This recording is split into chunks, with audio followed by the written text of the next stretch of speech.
Na početku rata su Rusi lako i brzi zauzeli crnomorski grad Hrsan. Ali situacija oko tog dela fronta više nije stabilna.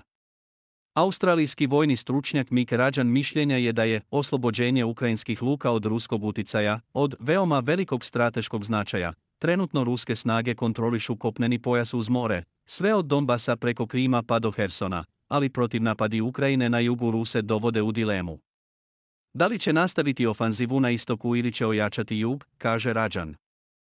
Prema navodima Kijeva, proteklih dana su Ukrajinci napredovali ka Hersonu i Zaporožju. BBC navodi da je ukupno bilo 11 uspešnih napada na ruska skladišta municije i oružja u Ukrajini. Prema analitičarima, stanje na frontu menjaju zapadni oružani sistemi, poput francuskog Cezara ili nemačkih Hobica ili američkog višečernog bacača raketa HIMARS. Jedan jedini precizni hitac dovoljan je da uništi silo skladište koje je punjeno municijom o oružjem mesecima, možda i godinama, rekao je ukrajinski vojni analitičar Oleksandr Kovalenko.